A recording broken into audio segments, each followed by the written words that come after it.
C'est pour la première fois depuis la Ve République que les parlementaires, sénateurs ou députés n'ont plus leur rôle fondamental à jouer d'évaluation et de contrôle du gouvernement. Aujourd'hui, c'est la démocratie qui est malade du Covid. Toute la gestion de cette crise a commencé, et vous le dites très bien, professeur, par un mensonge. Oui, mensonge d'État.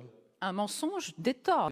Depuis samedi dernier, 8 h du matin, nous devions porter tous dans le Bas-Rhin, à partir du moment où c'était des communes de plus de 10 000 habitants, un masque. J'ai immédiatement interrogé Josiane Chevalier, la préfète, sur les considérants de cette décision et sur quelle base médicale, scientifique, politique elle avait exécuté, puisque d'une certaine façon, elle est là pour...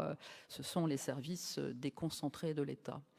Et elle m'a répondu de façon très rapide en me disant qu'elle avait eu des alertes de l'Agence régionale de santé et qu'il y avait eu 5 hospitalisations à Strasbourg. Et c'est à partir de ces 5 hospitalisations qu'elle avait pris la décision de mettre sous cloche 1 200 000 habitants. Ça, c'est pour tout le département, donc il faudrait faire la proportion sur les communes concernées. Mais je l'ai interrogé sur le sens de cette décision qui a un impact pour votre vie au quotidien. En plus, c'est vrai qu'on subit des changements de régime depuis le début. Un coup, on a le droit de faire quelque chose et dans la journée qui suit, c'est interdit. Et je lui ai demandé le profil de ces hospitalisations. Elle n'en avait absolument, et je ne lui en tiens pas rigueur, elle n'est pas médecin, elle n'avait aucune information. Donc on a là des services de l'État qui sont réellement aux ordres pour maintenir une forme de discipline citoyenne. Là aussi, je pèse mes mots parce que c'est plein de sous-entendus ce que je dis. Mais une discipline, depuis le début, on infantilise la population et on la terrorise. Jean-Luc, tu citais tout à l'heure Jérôme Salomon, qui était là pour tous les soirs. Il était habillé en noir, il terrorisait le monde en disant tous les jours le nombre de morts supplémentaires. Heureusement, on l'a plus, mais j'ai envie de vous dire, on en reste à une médiocratie gouvernementale qui donne des ordres en permanence, toujours sur le régime de la privation de liberté, parce qu'en clair, et si tu m'autorises à redire un tout petit peu des choses sur ces privations de liberté,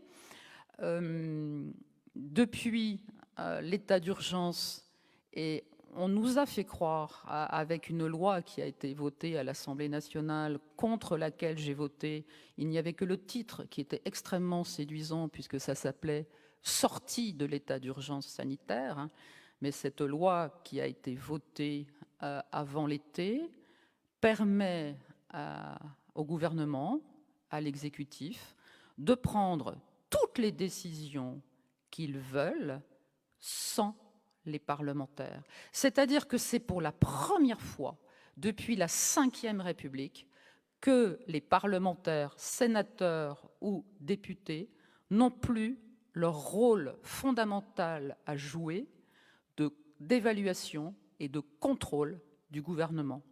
La démocratie, aujourd'hui, elle est masquée, elle est bâillonnée, et les parlementaires, aujourd'hui, ne servent à rien.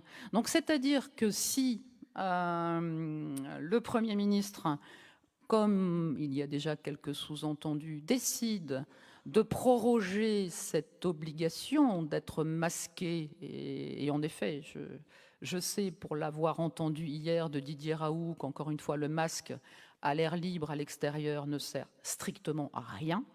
On peut vous garder masqué jusqu'après l'hiver.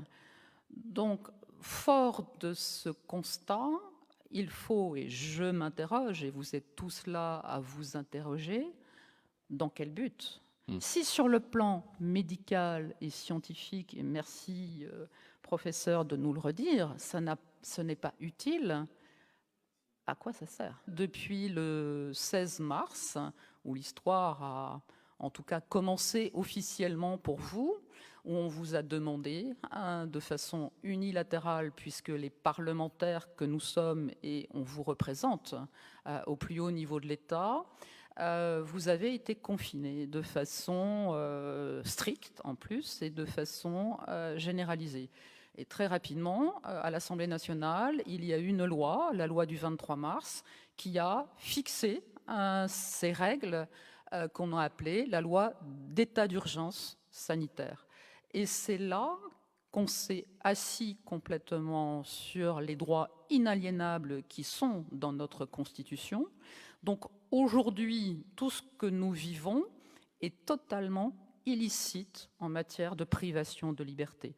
Et ça, il faut vraiment, vraiment le comprendre.